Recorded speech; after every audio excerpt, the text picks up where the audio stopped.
Salutations Tedena, je suis le chef et aujourd'hui on se retrouve pour parler de la nouvelle saison de Baki disponible sur Netflix depuis une semaine ou deux je crois. Alors c'est Hanma Baki Son of Ogre.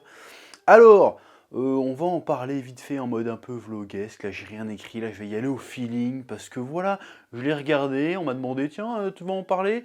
Je dis allez je vais en parler vite fait, donner mes petites impressions, faire ma petite review de cette saison de Hanma Baki. Alors il faut savoir que cette saison c'est la première partie de l'adaptation du manga Baki Son of Ogre qui se déroule, si je me souviens bien, en 3 parties. La première partie, c'est quand, comme ce qu'on a vu dans ces 12 premiers épisodes, c'est quand il va essayer d'aller affronter Biscuit Oliva dans sa prison au Texas ou je sais pas où.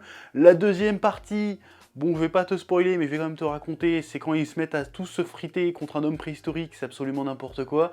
Et la dernière partie, c'est enfin le duel tant attendu entre Baki et son père Yujiro Hanma. Voilà. Et force est de constater que cette première partie est une adaptation un petit peu en demi-teinte et que j'ai reçu pas mal de messages qui me disaient que la saison était un peu éclataxe. Et je suis un peu d'accord et pas d'accord. Je suis pas d'accord parce que c'est vrai que c'est pas la partie la plus palpitante du manga. Même si ça commence sur les chapeaux de roue. Baki qui va kidnapper le président des États-Unis, George W. Bush.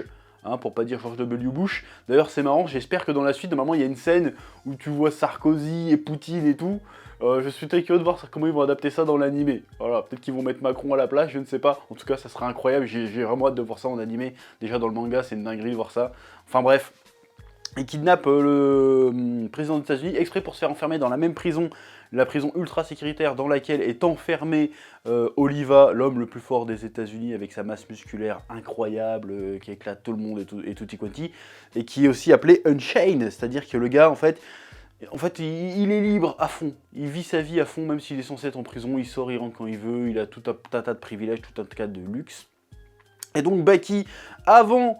il veut se faire un petit combat d'entraînement avant d'aller chercher son daron, si tu veux. Donc il dit, allez, je vais battre le deuxième plus fort du monde avant d'aller me taper, a priori, deuxième plus fort du monde, avant d'aller me taper contre le numéro 1. Donc voilà, c'est ça le début de l'histoire, ça passe sur les chapeaux de roue.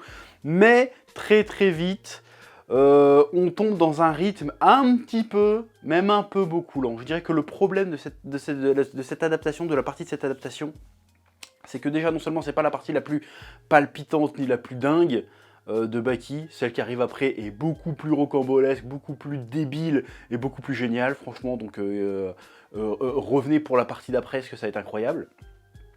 Et là, le problème, c'est qu'il y a un rythme très très lent, il y a très peu de combats au final, alors que c'est ça le cœur du truc de Baki, hein, c'est la baston. Il y a très très peu de combats dans cette saison, et les combats sont méga lents, alors qu'avant, ils étaient quand même un petit peu plus nerveux que ça, il se passait des choses, tu veux. Donc je pense que le problème, c'est le rythme, et qu'il n'y aurait jamais dû faire 12 épisodes, pour juste la partie où il va se battre contre Oliva. En vrai, ils auraient très bien pu la faire en 6 épisodes. Ce serait beaucoup mieux passé, je pense. Parce que franchement, même moi, hein, je suis fan de Baki, j'adore le délire. Et j'ai plutôt aimé cette saison. J'ai trouvé que c'était un peu long pour rien. Il y a des épisodes qui sont un peu longs pour rien. Le passage où Gevaru, là, il se bat contre les trois frères, wow, ça dure 2 épisodes alors que ça aurait pu durer 5 minutes en fait. Donc je comprends pas trop le délire. Ouais, y a clairement un problème de rythme, on s'est un petit peu fait chier, ça commençait à tirer sur la fin, ça commençait à tirer en longueur, voilà. Ensuite, hormis ces problèmes de rythme, j'ai bien aimé ce que ça racontait. Alors je sais pas si ça le faisait de manière très subtile ou la plus pertinente, mais il y avait cette idée de vas-y on va confronter, parce que tu sais Baki c'est ça, ça parle un peu de la masculinité, de la virilité, de c'est quoi être un homme, de c'est quoi être un guerrier, et là on abordait un peu le côté vas-y la liberté. C'est quoi la liberté? Donc dans un premier temps on va opposer Oliva qui est un hédoniste, on peut dire ça, hein. C'est le gars en fait, vas-y je fais ce que je veux, je suis le plus fort, je profite de ma force pour m'accaparer des richesses, une liberté que les autres n'ont pas.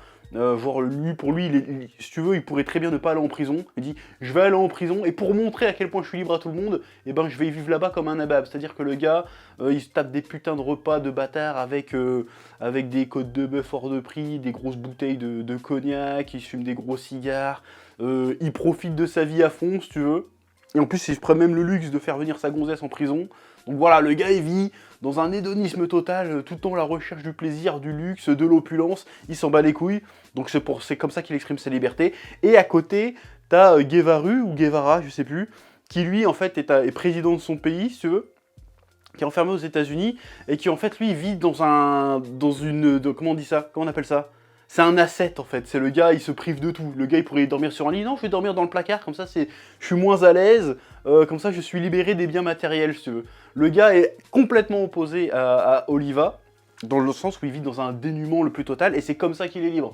Genre, son truc de shoot, avant d'aller se battre, c'est de prendre une bouteille vide que, soi-disant, un gamin a capturé un ouragan dedans. Donc, c'est que dans sa tête, il est là.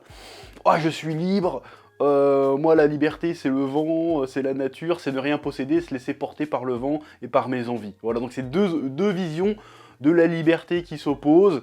Et par-dessus, derrière, t'as Baki qui arrive, qui au début arrive pas trop à se situer entre les deux et un peu vexé que les autres l'ignorent, puis finit par trouver la combine pour réussir à se battre contre Oliva, c'est prouver qu'il est plus libre que lui. C'est-à-dire que Baki, il arrive et bon, déjà je suis plus libre que Guevara parce que même si je suis pas un pirate ou je sais pas quoi, j'ai vécu dans une rusticité bien plus avancée que lui. Parce que lui, ok, il vit dans les arbres, il boit de l'eau fraîche et il dort par terre. Mais Baki, pour ceux qui connaissent un peu le manga de sa jeunesse, il a vraiment vécu dans une rusticité incroyable. Voilà, le gars, il se tapait contre des yétis et il se jetait des falaises. Il a vécu des dingueries. Donc le gars est d'une rudesse... tu peux pas tester. Baki, en termes de... Vas-y, en termes de rudesse, peut-être Guts qui peut le tester, mais c'est tout, quoi. Guts de Berserk, parce qu'en fait, Baki, c'est un taré, si tu veux. Donc il fait, je suis plus balèze, je suis plus rude, et plus austère que Guevaru, mais en plus, je suis bien plus libre que toi, Oliva, parce que moi, tout ce que t'as fait, c'est-à-dire rentrer, sortir de la prison comme je le veux, sans tirer un coup de feu, sans mettre un coup de poing, je peux le faire aussi, mais en plus, je suis encore plus libre que toi, parce que j'en ai strictement rien à péter de ce que les gens pensent de moi. Contrairement à toi, Oliva, parce qu'Oliva, lui, il est vraiment dans genre, vas-y, craignez-moi, admirez-moi, voyez comme je suis le plus libre. Et Baki, il fait, non, mais j'en ai rien à foutre. Bah, tout ce que tu fais, je le fais, mais en plus, j'en ai rien à péter, donc je suis plus libre que toi. Donc si tu veux prouver vraiment que t'es le meilleur, que t'es le plus libre, tu vas devoir m'affronter, et c'est ce qui se passe, du coup ils s'affrontent, et voilà. Donc cet aspect-là de Baki, j'aime beaucoup. Alors après, évidemment, il y a le côté, vas-y, on te met un coup, et petite anecdote qui a rien à voir, mais qui en fait a tout à voir, qui est un peu over the top. Mais encore une fois, c'est intéressant, j'aime bien ce délire-là, parce que franchement, Kengan Ashura et Valkyrie Apocalypse, c'est clairement des enfants de Baki, clairement. Donc j'aime ce délire, mais... je trouve que dans cette saison, ça a un petit peu été abusé, dans le sens où c'était vraiment un coup, une anecdote, et du coup, à la fin de l'épisode, le combat a à peine commencé. Voilà. Donc le gros souci pour moi de cette saison, c'est pas l'animation, c'est pas le scénario, c'est vraiment le rythme. C'est-à-dire que c'était beaucoup trop long pour ce que ça raconte en réalité. Franchement, 6 épisodes, ça aurait très bien fait l'affaire, et t'aurais pu embrayer derrière sur l'apparition de l'homme de Cro-Magnon, dont j'ai oublié le nom d'ailleurs. Mais franchement, la suite, j'ai franchement hâte de voir la suite, parce que le délire avec l'homme de Cro-Magnon, qui va venir se friter contre tous les meilleurs fighters de Baki, c'est incroyable, tellement c'est n'importe quoi. Franchement, ne ratez pas la suite, et surtout, ne ratez pas, j'espère qu'ils adapteront, le combat de Yujiro contre Baki, qui est tout bonnement incroyable. Je veux dire, là, c'est plus du Street Fight. Je veux dire, là, on est dans Avenger. Là, c'est n'importe quoi. Donc, j'ai franchement hâte de voir ça en animation. Bref, donc, nouvelle partie de Baki en demi-teinte. Voilà, que j'aime beaucoup ce que ça raconte, que j'aime beaucoup le délire de Baki comme d'habitude. Mais le rythme, beaucoup trop lent, beaucoup trop long, un petit peu ennuyeux au final. C'est un petit peu dommage. À moins d'être un hardcore de Baki. Bon, je ne considère pas que je suis un hardcore de Baki, mais j'aime vraiment beaucoup Baki. Je pense que pas mal de gens risquent de décrocher sur cette histoire. Voilà, donc petite erreur stratégique en ce qui me concerne, d'avoir adapté cette partie aussi longuement. Voilà, comme d'habitude, je te laisse le soin de me dire ce que tu as pensé en commentaire de cette petite vidéo, de mettre un pouce bleu, de t'abonner, et puis que la passion te guide. Ouais. Eh oh, tu vas pas te barrer comme ça, hein? Tu vas laisser un pouce bleu? Un petit pouce bleu, hein? Puis tu regardes aussi les autres vidéos? Parce que voilà, tu t'abonnes?